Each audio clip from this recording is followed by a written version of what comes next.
everybody, and welcome to How We Scaled It for Design Teams, a show that explores the journey through the arduous road to growing a successful design practice. I'm your host, Adam Perlis, founder and CEO of Academy, a UX staffing and recruiting agency. And today, we have the pleasure of speaking with Christina Goldschmidt, the VP and Head of Product Design at Etsy. In this episode, we discuss the 9 pillars of scaling your UX team. Christina shares her experiences and insights on how to build a strong design culture, align business goals with design vision, and create high-performing teams. Whether you're a design leader or a member of a growing UX team, this episode offers valuable insights into how to scale your team for success. Welcome, Christina. Thanks so much, Adam, for having me. Thanks for being here, Christina. We're very excited to chat today. So to give the audience a bit of context, can you share a bit about your background? Yeah, absolutely. So I've actually been working in digital for about 25 years now. And I originally got my start back in the day as a front-end developer. And because you had to design everything when you were building it, that's how I found my way into design and really loved that.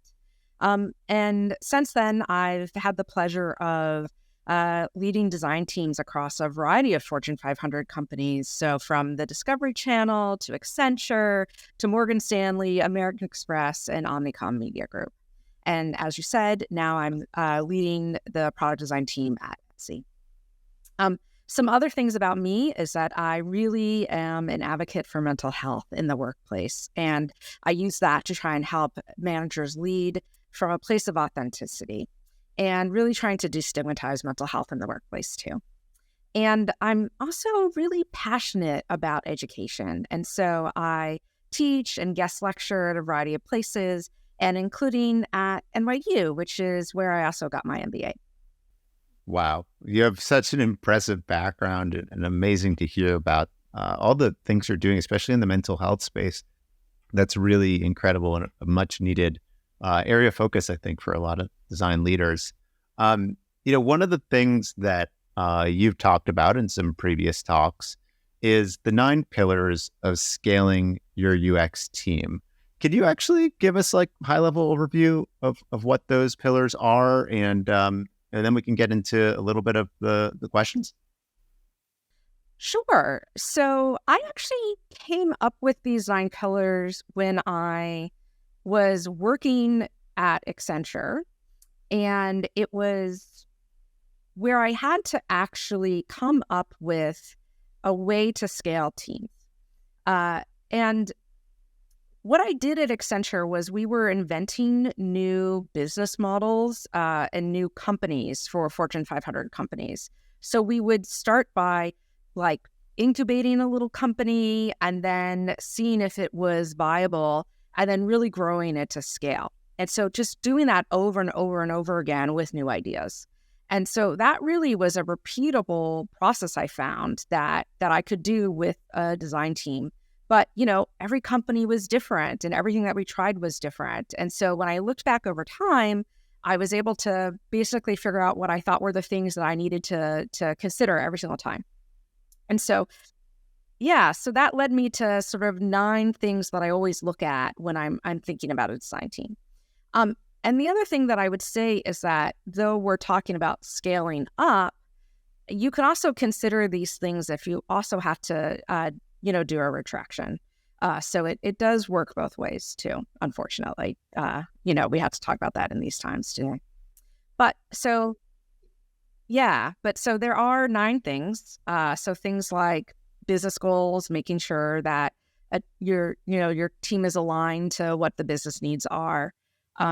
That you have a design vision and how mature your team is and the company is in terms of design.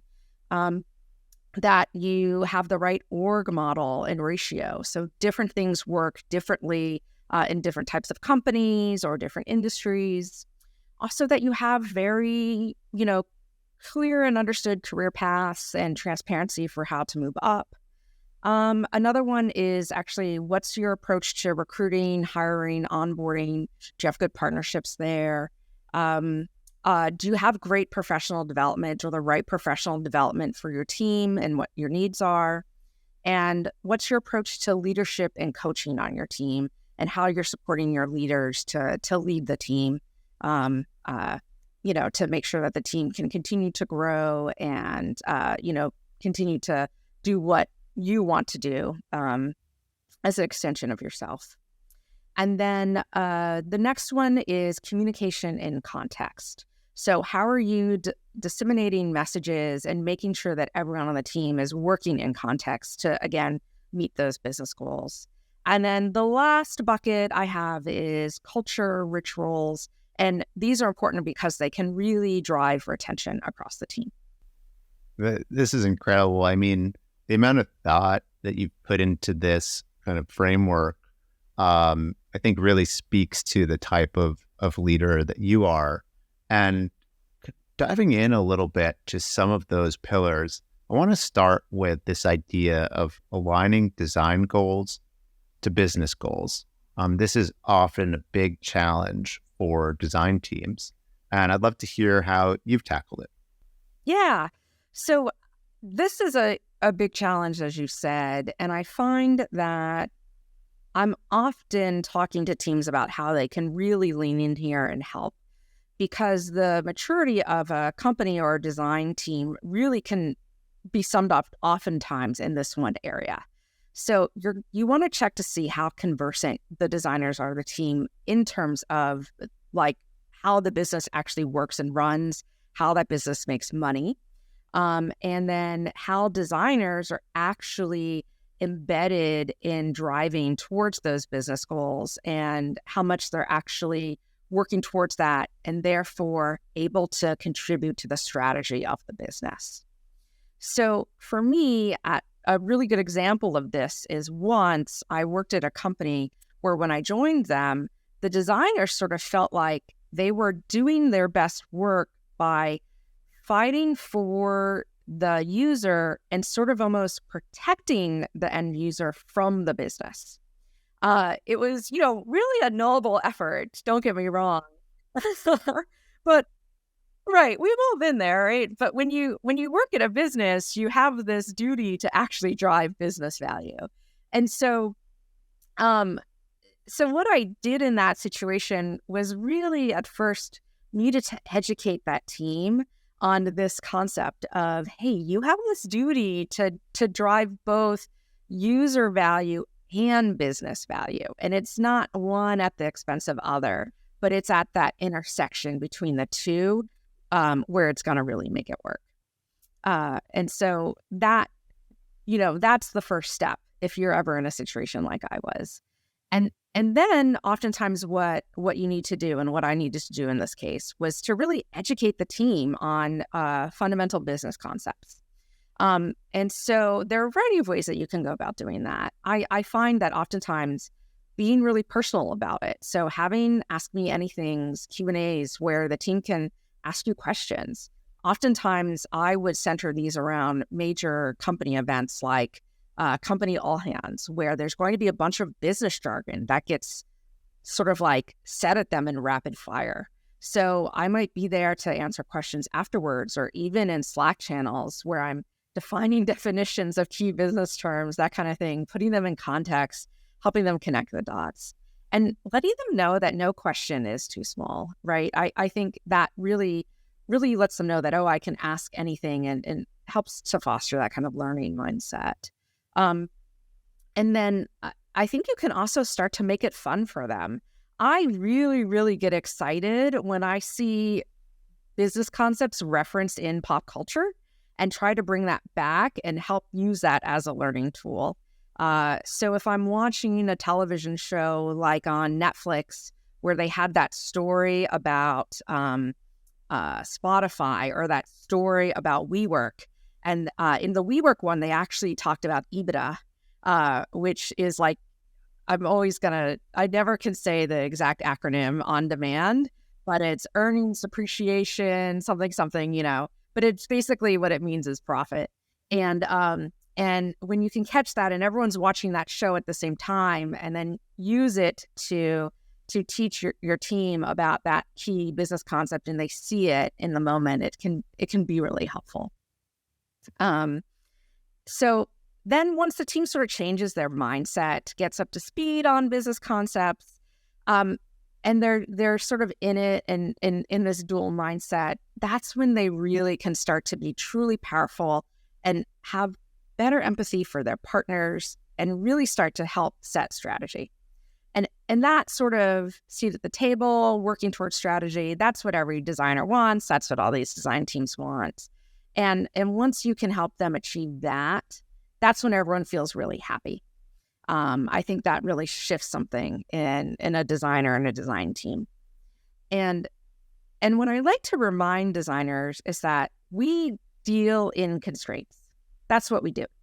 And that when you think about it in this way, we are ultimately dealing in constraints. So the job of a product designer is thinking about desirability. What does that customer actually want or need? What is going to be viable? So that's really that business case. And then ultimately, what's feasible for us to build? What can we do with the technology? Those three constraints come into every decision we make every single time we do something in the product. And so when a product designer can understand those three constraints and work within them, that's when we can really make a great seller product that solves for all of our users' problems and really sort of gets their adoption and their loyalty and really makes something great. Wow, I love, kind of framing it in that way around constraints. As designers, it's such a big part of our job, to work within the constraints that we're given, and you don't always think about how the business, goals kind of fit into that work. But it's a great way to frame it. And thinking kind of ahead to, as you start to establish these, relationships, it's also important to build these relationships inside of your own team and also the larger org through creating a design vision. Can you talk about, design visions that you've helped create and, how they really impacted the teams you've worked with? Yeah. So actually talking about that same situation, creating a design vision was actually critical to help with that change across the team. Because when I created a vision that helped the team focus on being a great team that drives impact, it became this rallying cry for them to understand what our collective goal was. And it was a simple, repeatable vision that everyone understood. And now we can prioritize. We can decide what operational projects are we going to work on? How do I choose to do my day-to-day work? How do we relate to each other? That kind of vision statement and vision approach helps us all know what we're actually trying to do day in and day out. And it helped that team really decide how to make choices for where to invest time and effort over multiple years. But I think sort of an interesting counterpoint is that sometimes you need to then refresh a vision like that. So that had a really singular focus for that vision. And what I actually saw over time with that team was that they got too good at driving impact and maybe got too close to their cross-functional partners. And so they almost started to lose a little bit of their focus on their craft. And so then we collectively, as a team, sort of started to notice that and feel that. And then it was time to really refresh that vision and figure out how to balance between like that craft and that impact aspect. And so go back to things like the craft of design, the craft of storytelling, really driving for future-facing visions and being more focused on a holistic customer experience, balancing all of that with that impact. And so being able to sort of balance those special and unique things that designers can bring to an organization with that idea of business impact sort of was a second round of visioning that needed to happen for that particular team. Oh, that's great. I mean, when you think about establishing, kind of the vision, it's obviously foundational to a lot of these teams. growing. And, one of the things that you talked about, in the 9 pillars are org models and ratios. And, when you first set up your team for success, of course, setting it up means that you want to have a very clear vision. But then how do you start to think about like what org model is good for you? What ratios do you want to think about in terms of the mix of your team? How does all that come together? Yeah. So I would say anyone who is attempting to decide the right org model or ratio for them, really, if this is their first time doing it, go out and get that book, Org Design for Design Orgs. I think that it's a really great playbook. It lays it out pretty simply, and it's a good foundational text for how to approach this. And it gives a variety of different sort of organizational design models and can be really helpful. But because I've actually had the opportunity to work across quite a different set of companies, so I've been in agencies and consultancies, I've been in-house in tech and media and financial services. I've seen quite a different set of, different types of ways of working. And so that actually gives me some shortcuts for how I think different teams, structures, and ratios will work. And so that sort of like helps me do this a lot quicker now that I've done it a variety of different times. And so I think what would be great is if I give you an example from when I worked in an agency environment, because I think that can really help give a different perspective for this. So at a past agency that I worked with, they ran very lean, which was very appropriate for them. So, and it's very common in certain agencies where when they get a new client win, they would staff up as they would sign a client engagement. And so they would keep this core set of full-time employees for, really how they worked, the culture, things like that. And then they would constantly flex as needed. And so this would allow them to hire deep specialists as what was required for each engagement or job. And they would depend a lot on contractors to do that. So one thing that was really interesting about this particular agency is that at the time, they considered user researchers and user testing. That was one of the specialties that they would hire for at what they considered the right time during like a project or during a project lifecycle. And this was a moment where I basically shared with them that, wait, we actually are leaving a key core capability out of what should be our day-to-day core competency mix. And so what I helped them to see was that if we actually trained the core team to be able to have those skills, and if we did things like got a great vendor who could help us do super fast and lower cost online recruiting for participants for research, that we could then infuse the insights from user research and testing into everything we did. And what that helped them do was actually transform how they pitched work. So what they were doing previously was going in and really showing off their creative abilities. So sort of what the work would look like. And now I helped them to show what it would be like to work with them, because they could give a quick view into the process. But then we could also show some of the insights that we could immediately get. But it was like a quick teaser. And so it would be, oh, look what we did during the pitch process. Think about what you would get if you did a full engagement with us. And that became very attractive. Of people just wanted more and more and more of that. And so by cross-training the staff to do this, it still allowed them to maintain the flexibility that they needed. But now they had this ability to deploy this kind of skill very quickly. And it worked because the life cycle of sort of the employees of this company were sort of people who were much more in a growth stage of their career. And so they were actually really game to do this kind of thing and were much more nimble and flexible. And so I felt like it was a win-win for everyone. And so it was actually a really fun time at that moment at that agency. And I think a really great story too.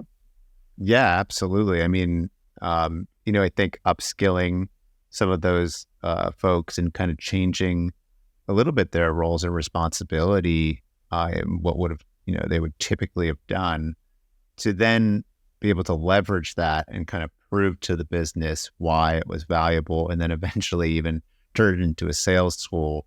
And that's fantastic. And, obviously that's one situation at a particular type of company that has like, a specific, need.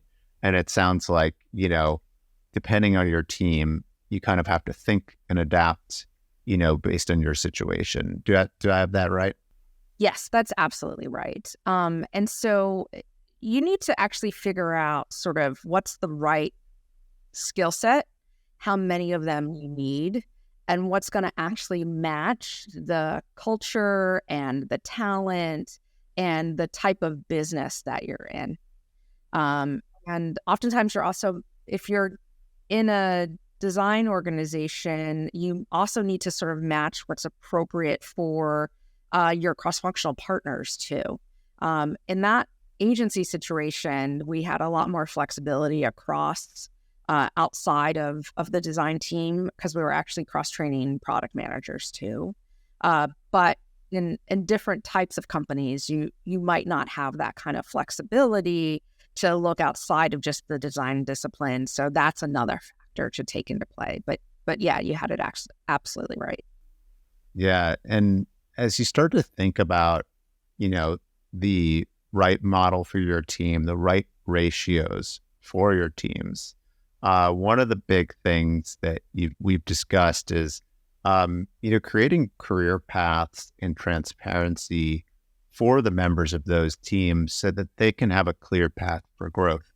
And can you talk about like the benefits of creating those career paths and that transparency and why it's so critically important when you're establishing your team? Yeah. So I think most designers are actually systems thinkers. And so when they can see the larger system laid out in front of them, that sort of unlocks the aha moment for them.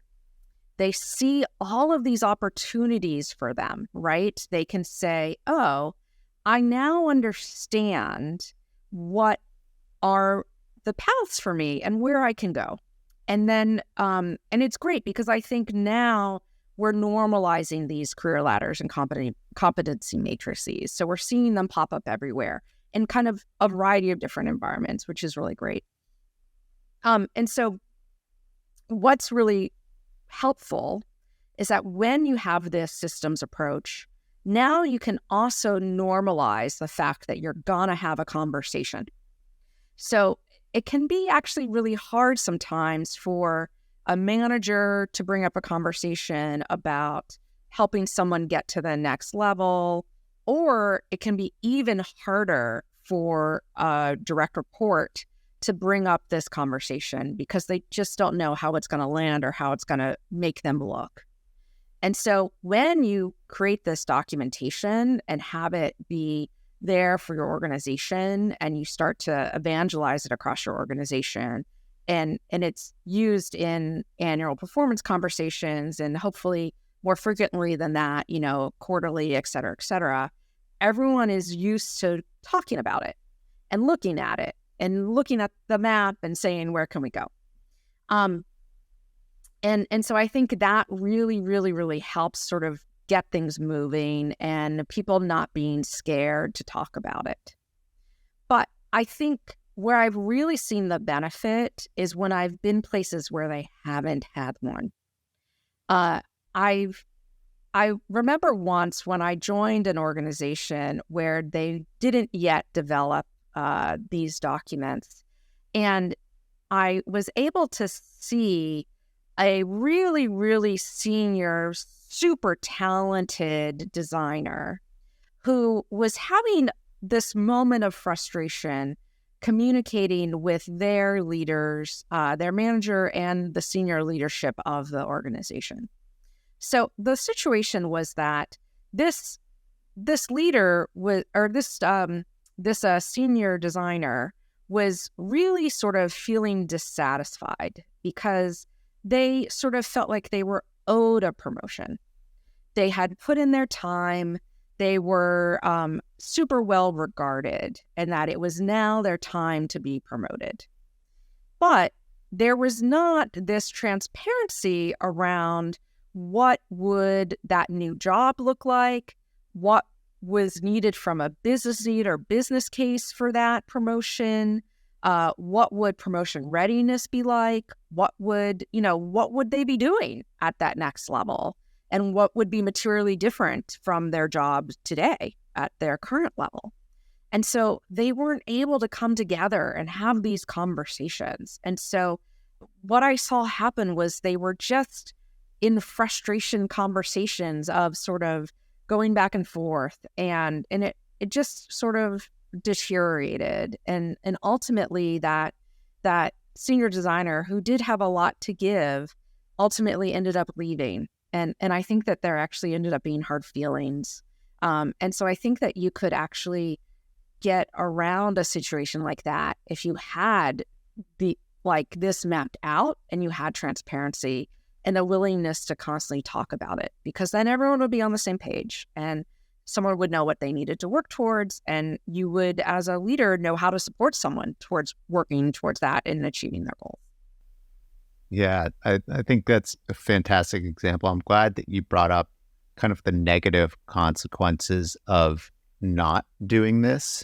It's often a challenge to find time in the day as a design leader to think about building a career ladder, or a path for their employees. But I think having that transparency and a clear set of expectations are just going to actually avoid so many issues, whether that be determining if someone is going to get a promotion, just having very clear goals for a particular person while they are working for you, so you can have those weekly conversations towards their growth.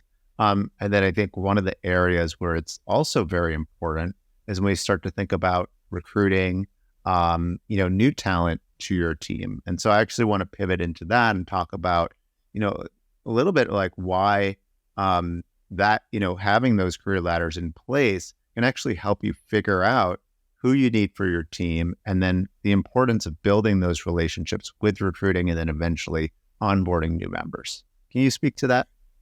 Yeah, absolutely. So we actually, where I work now, we actually are able to sort of leverage our career ladder. And I've done this at a variety of places where you can just make sure that when you're evaluating a candidate, that you know exactly what should go into a job description. And actually, the hiring panel knows how to have objective evaluation criteria for the actual candidates. And so you can now look at a candidate and say, not compare one to another, but compare one against what's needed and required for the job.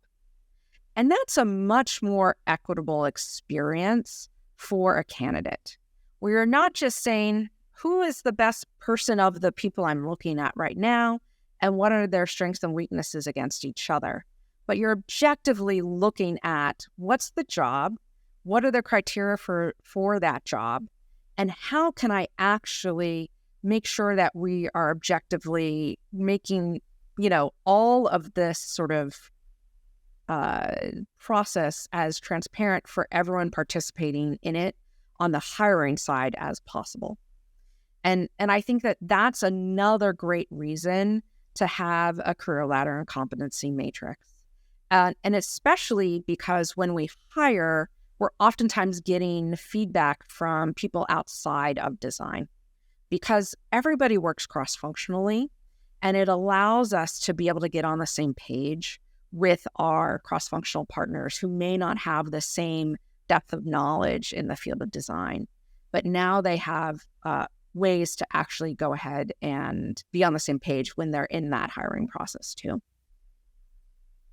Yeah. And I think yeah. Well, I was just going to interject and, you had talked a little bit, in the last talk that you gave about the importance of building strong relationships with your recruiting partners. Can you talk a little bit about that? Yeah. That's actually something that's been very important to my success in pretty much any role that I've had as a design leader. And so much so that whenever I'm considering a job change, that it's something that I'm really looking out for. I try to understand the experience that I'm having, because that's, a really important understanding of what it's going to be like to partner with the people in recruiting. And oftentimes, if you're a more senior leader, they're putting their best foot forward. And so if you're not having a great experience, i.e. they're not, treating you well, or it doesn't feel like they're tailoring the experience or have knowledge of the design field, that's oftentimes a red flag for me.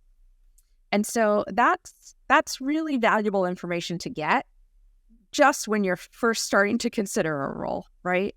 And to be honest, I've actually walked away from a job in the past because I knew that the remit of the job was actually to hire a very large team. And because I didn't have an optimal experience during the recruiting process for myself, it really was a signal to me that it was going to make that very important part of the job really difficult for me. And so, that's something that I think any design leader should consider, because at some point, hiring will be an aspect, even if it's not the first thing that they need to do. And then, so on the flip side of that, I think it's really important to develop a deep relationship with your recruiters, because they are really there to be a partner to you and to help bring in the best talent for you. And everyone that they bring in is going to contribute to the skills and the culture of your team. And so I really never consider people in recruiting to be a service function, or I never really try to treat them like I'm their client, because that's not how you create that experience so that you are partnering to build the culture of your team. Or it's not how I'm giving them perfect information to get skilled up on everything they need to know in order to hire the best designers, or to do it quickly, or to do it at scale. And so I try to embed my recruiting partners into my team as much as possible, include them in rich roles, include them in things like all hands, even include them in in-person gatherings so that they can meet everyone they had a hand in hiring. I think things like that are really important so that they know that they are a part of the culture and that they get to sort of be rewarded in a sense for the good job that they're doing. Yeah, I think that's like one of the big challenges that a lot of design leaders face is, there's often this tenuous relationship between recruitment and the team itself, because there is this like huge knowledge gap that often happens. I'm just curious to, if you could speak to, any training you've ever had to do with your recruiting partners. Like, did you ever literally have to sit them down and be like, okay, like this is UX design, this is what we do? Yeah, I haven't had to do that as of late. In the past, it's definitely happened, I think. But if I had to, I would not have a problem doing it. I think one of the things that I do see happening that I'm actually very interested in doing is when, let's say, a recruiting partner or recruiting sourcing partner will share with me a variety of candidates. I have no problems marking up someone's LinkedIn profile or resume to basically say, different aspects of someone's background that I think makes them a good or bad fit, and where they can continue to look for other candidates in different pools. That's actually something that I think can be really helpful. I think most of the recruiting partners I've met really understand the fundamentals. And like I said, I'll invite them to join some of our rituals so that they can start to get immersed in what we do. But that seems to be also something to really help them with, is some of those harder to understand intangibles of where there's, transferable skills or transferable industries that they may not immediately go to that have connections, that kind of type thing. I like that approach. I mean, I think that a lot of design leaders may feel overwhelmed or like they don't have enough time to put together like a whole course on UX design. That's like obviously a big challenge. And maybe there's a few resources you could share with your recruiting partners to, kind of learn the skill. But I love the idea that, the approach that you've taken where it's like, no, like, let's just integrate them into it. Like, we'll invite them to a design critique, right? We'll invite them to a team event, right? And even if it's not their primary job to support design, I mean, a large organization like Etsy probably has some specialists, but in smaller organizations where someone might be a generalist, maybe that recruiting partner can devote like a half hour to come join something one time, over the course of working together. I think that's not a lot to ask. So I love that idea. I think that's a much easier approach than like, we're going to give you a design education here. Yeah. And actually, you just made me think of something. Back when I was teaching UX to people who were trying to switch into the career, something that I saw very often was actually recruiters showing up to take those classes. And I was actually always very impressed because they were there to basically skill themselves up for their jobs. And I always was welcomed them with open arms, and and if they wanted to not do some of the assignments in terms of craft, but were there just to truly audit it for the vocabulary and whatever they were interested in doing, I was always game. So that was something that I've seen happen in the past too. That's fantastic. I definitely encourage a lot of recruiters to go do exactly that. One of the things I spoke about earlier, but we didn't cover, and I think it's very important, is the onboarding process and how critically important it is to develop one, especially with teams that may or may not have time to think about getting someone new on the team up to speed. They may be so in the weeds of the work that, when they bring someone on, that person's just floundering. And I wanted to see if you could speak a little bit to that experience you've had in some big and small organizations. Yeah, I agree with you. It's so critical. And I think sometimes people think, oh, my job stops at recruiting them, and that designers are smart and that they will find their way. But really, the onboarding process means a lot. And I think that we can actually systematize that onboarding process and learn from other designers who have joined your organization. And I think this approach works at both large and small. So I've seen at large organizations that you can actually sort of use a design thinking process, go back and interview the last, 10 hires, ask them, maybe 6 months down the road, what was really great, where they're struggling, and ask this of their manager or partners as well, and trace back to see, what could be improved and what could be better and what you should systematize.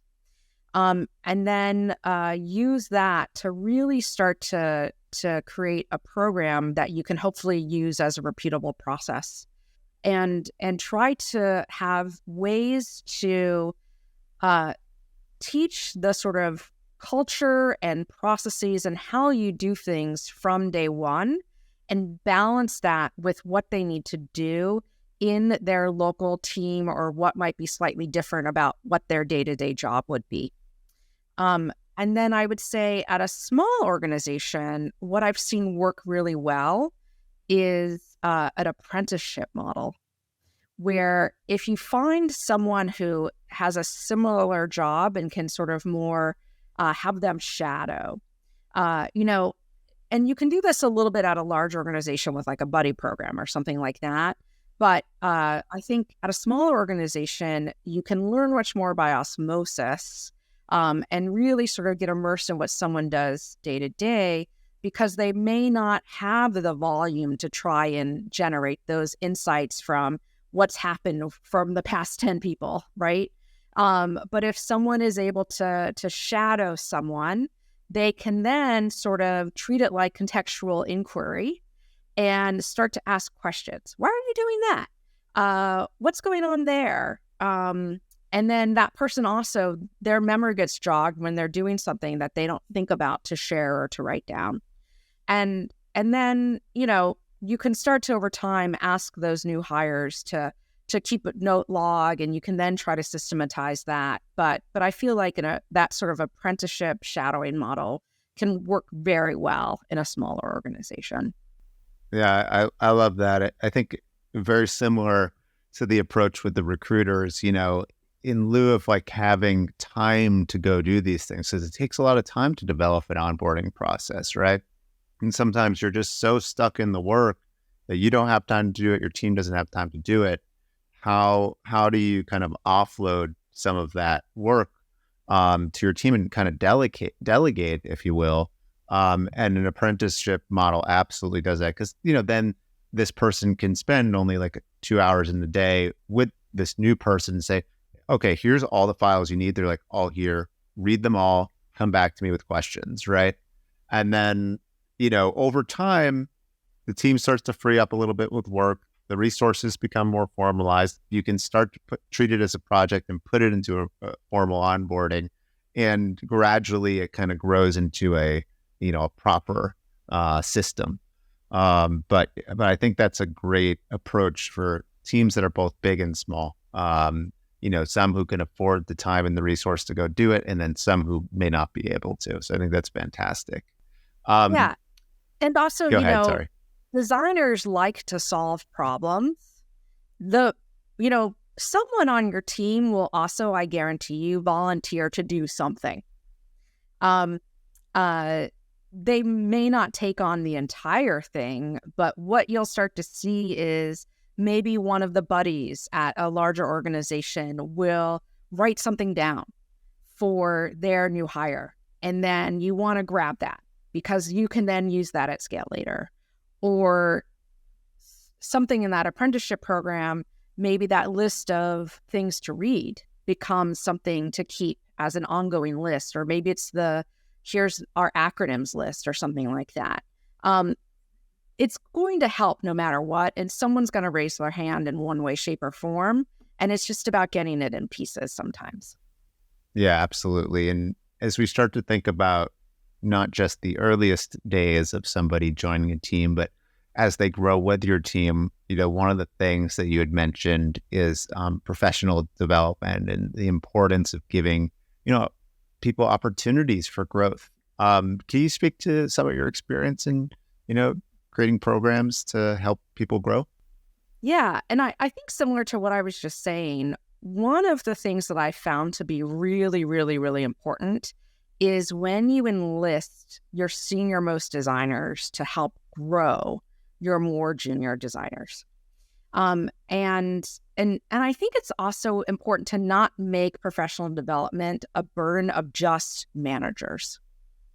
And the reason why I say this is because it becomes a growth opportunity for both those senior designers and those junior designers. And I don't think people think about it in that way. But when you ask your senior designers to pitch in this way, they then sort of can treat it like their own personal thought leadership or their own chance to grow their mentorship skills. And both of those things really are fundamental for them growing as leaders.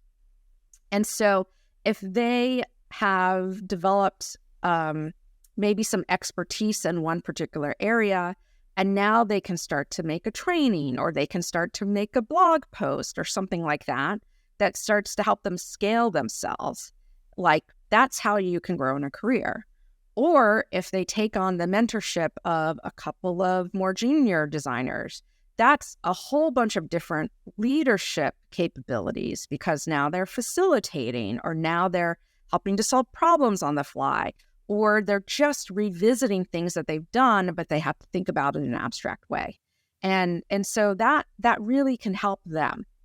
Other things that I've also thought about in that same fashion is you can create a guild of some of your senior leaders, and now they become this basically check for maybe quality and consistency. And so then you or your managers don't have to be the only ones who are basically providing that kind of critique information. And so I really like that, because when you can practice and teach something, you actually know it more. And so it becomes this really great way to grow your senior designers, which is actually sometimes much harder than growing your more junior members of your team.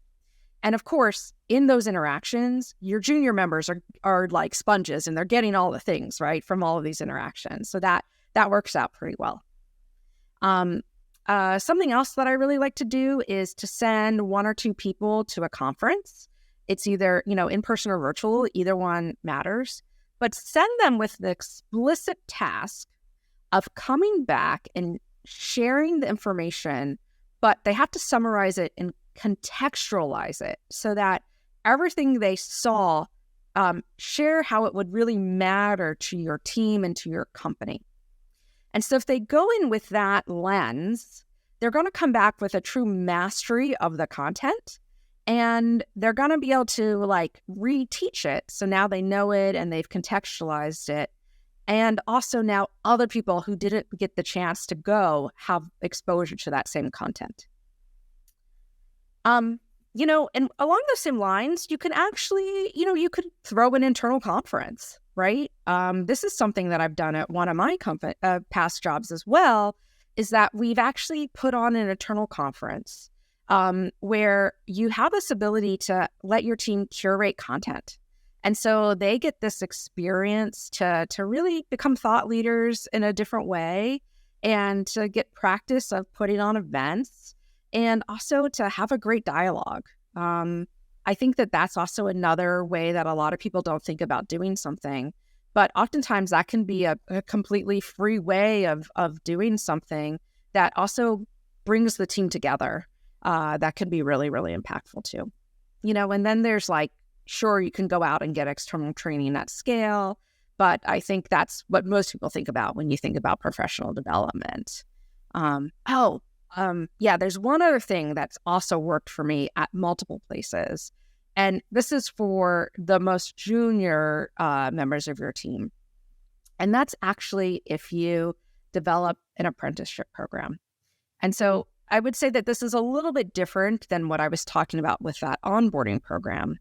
But if you actually help someone who might be a career switcher coming out of a boot camp, coming out of college, I think we've all learned a lot about the field of design on the job, learning from other great designers, and that you can't just learn it all at once from one place. And so making an apprenticeship program really helps someone grow in their career over time, but it does that same exact thing as having those more senior practitioners give back, practice management skills, and really be able to teach things. It's a great opportunity for all parts of your organization to grow. Yeah, I find that is one of the biggest gaps in terms of hiring practices for so many companies and design teams. Obviously we're all very familiar with internship programs. It just feels like design somehow missed the boat on the fact that should be done in nearly every single company. And that's a great way to get really low cost labor and from a more business economic standpoint, and that are extraordinarily skilled, upskill them, and even get them in at a much lower, financial cost than they would have to pay someone much, much more senior. And they've already been embedded in your teams. They know the team, they know the culture, they know the practices, right? There's just all sorts of benefits of doing it. It's kind of a shame because there is this huge gap when it comes to talent in the industry, where you have all these mid and senior level people getting hired and this very large collection of juniors that unfortunately are just never given the opportunity. And it's so hard to break into this industry. And I do wish that it was a little bit easier. Yeah, there are actually some other benefits too. So if you are giving someone that opportunity, they're going to stay with your team longer. So it's going to really drive retention. But also, it's a way to also diversify your team. You can actually really start to think about how can I bring in more diverse talent into my company, into my team, into the industry that way. And ultimately, sometimes companies have really difficult industries or companies to learn. It's a way to also think about how can I help upskill someone within my company who might have great industry knowledge but doesn't have the same set of technical skills, or might want to do this kind of different role, where you can get industry knowledge or company knowledge that you can't find somewhere else. And so those are other reasons to think about doing that kind of program that I think also have really great benefits. Absolutely. And along those same lines, I mean, one of the things I recently read was there was a company who decided to replace all of their leadership level folks with coaches. And they said that they got a 20% increase in employee happiness and efficiency. I don't know exactly how they measured it, but it was an interesting approach. You've talked a little bit about leadership and the importance of coaching in leadership. And of course, apprenticeships definitely go along with that. Can you speak to that a little bit more? Yeah, I would love to read that more about that. So please share that with me afterwards. I will have to track it down. Yes. That's so fascinating. But I do really believe in the power of coaching. So I think that could really help sort of convince people that as a leader, you should coach more, right? And one of the reasons why I think coaching is so important is because as a leader, you basically have to scale yourself if you want to be successful. I should not be trying to do all the things myself. I should actually be trying to upskill people on my team to know things that I know, combined with the amazing things that they know that are probably, in a sense, great skills or things that are, much better than me in other places. But if you can coach them in things that you know and scale yourself in that way, it makes you and your team so much more powerful. And that's really, I think, a mark of a good leader is when they realize that, and that they see that's really their role and their goal in order to make a thriving organization. And I think that it also shows trust, and it also allows you to give more autonomy to the people who are working for you. And that can actually give more satisfaction. And maybe that's what drove that sort of approach there is they didn't feel like their new coaching leaders were sort of making them do something, but were actually there to help support them in what they wanted to do with their own autonomous decisions.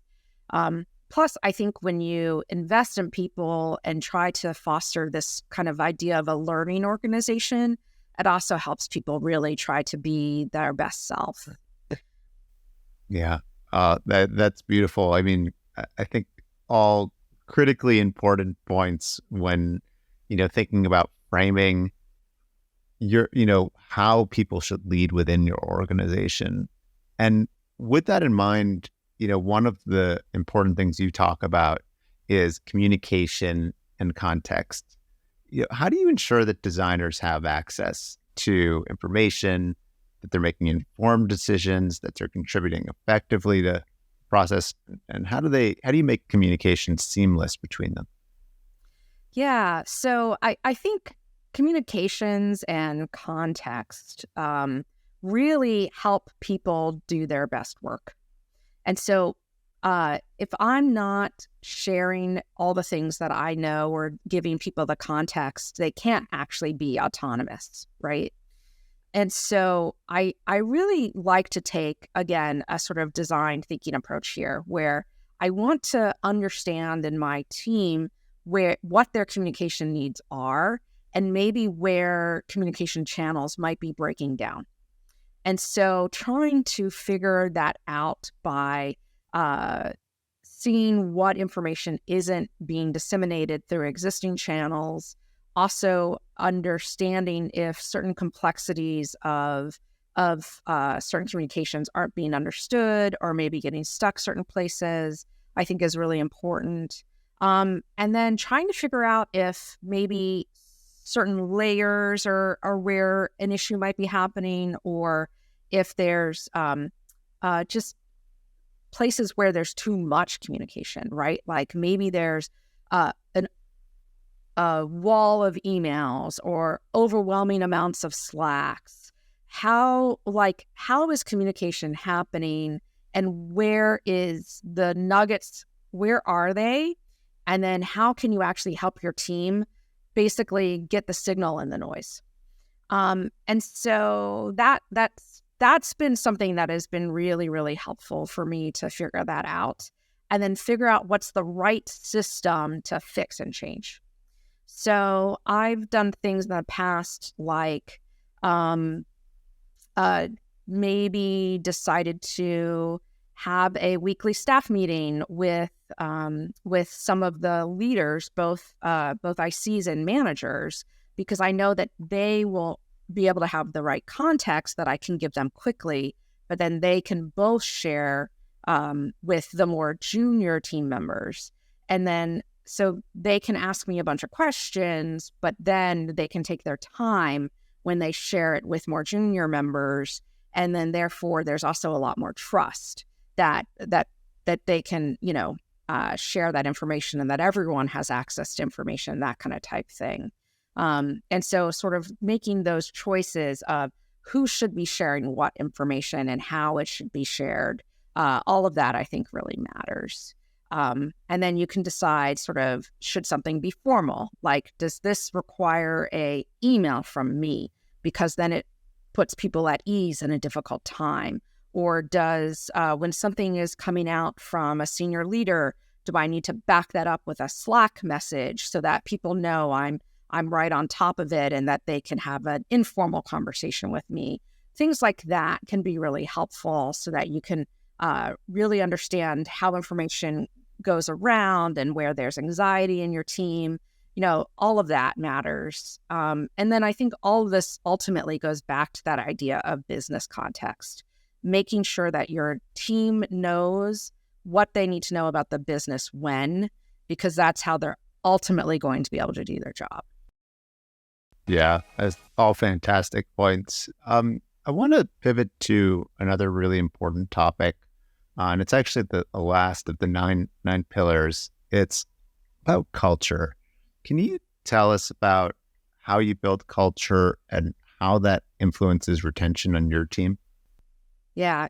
I think that people come to work in a culture, and that it is one of the main factors that does drive retention, right? So, again, I like to fall back on that same design process, right? Of doing interviews, observing, and really trying to uncover what are the really great aspects of the culture that you want to keep and heighten.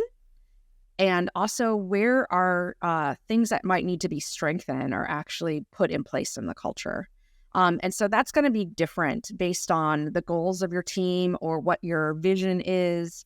But so that's the first thing that you need to do, is really try and uncover that and figure that out.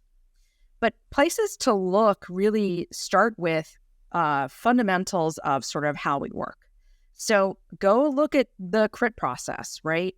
Go look at how the work is actually getting done, because that will tell you a lot about the culture. Are people bringing their work freely, or are they afraid to share? That will tell you a lot about sort of the openness of a culture, or how supportive a culture is, or how connected different parts of a culture is. And then decide how critical it is to drive connections across teams versus in verticals in your teams. And now we have to really think about more now than ever, this kind of duality of in-person versus remote, and how you want to set intentional social activities, because sometimes those things fall by the wayside when we're in this more hybrid world. They're harder to happen spontaneously. And I think it happens a lot easier in smaller organizations, but in larger organizations, you have to be really intentional about it, because there can be pockets of culture that are different, and you really need to work harder to bring all that stuff together. So one thing that I think is really interesting to consider is, does your design team consider design or their cross-functional teams their first team? And which is the preferred one for the environment that you're in? There's no right or wrong answer, right? It's really dependent on that environment. And it's really the role that design plays within the company that will help you determine which one is more important. So a good rule of thumb is, if design is the primary thinker of the holistic customer experience, then probably design should be their first team. Because if no one else is thinking about a holistic customer experience, it's probably only design that's going to do that job. And so you need to foster a community that allows that to happen naturally and without any issues. And so that's a way that I like to think about that. Yeah. Wow. And then Fantastic. Yeah. Oh, sorry. Go ahead. No, go ahead. No, I was just going to say that no, it's really fantastic insight. And, it's great to really hear about how, building culture, through rituals, through establishing these very clear channels for communication, and really like helping people throughout their journey of growth is what sets them up to stay in your organization for the long term. And I think a lot of the pillars that you spoke about today were foundational, kind of in setting this culture up. It's kind of like, by virtue of creating all those things, you're actually building the structure for the culture. I think it's a really it's a great framework to kind of think about as a leader, no matter what size organization you're in. But I just wanted to kind of wrap things up. First of all, thank you so much for joining us today. This is really a fantastic conversation. I think that our community is going to get a lot of benefit, whether you're a leader, growing a small organization or a large organization. There's so many valuable tips that you've shared. So I really appreciate your time, and just wanted to thank you again for being here. Yeah, it was my pleasure, and so great to be able to have such a rich dialogue with you. And I'm just really appreciative of it. Thank you. Absolutely. And for our audience, is there any place that people can follow you online to hear more about your thoughts and thought leadership? And also anything else you want to make the audience aware of? Yeah, absolutely. So probably the best place to follow me is on LinkedIn. So my profile's under Christina Goldschmidt, and that's where I post the majority of any thought leadership or coming speaking events, that kind of type thing. And so I will oftentimes cross post to Twitter, but who knows about that for the future. But yeah, I would say LinkedIn is probably the best place. And then the thing to know about next is that I'm going to be giving a keynote address at the UXPA conference on June 20th. Amazing. Well, we all look forward to hearing more from you, Christina. Thank you again for your time today. And we'll look forward to speaking to you again soon. Wonderful. Thank you so much.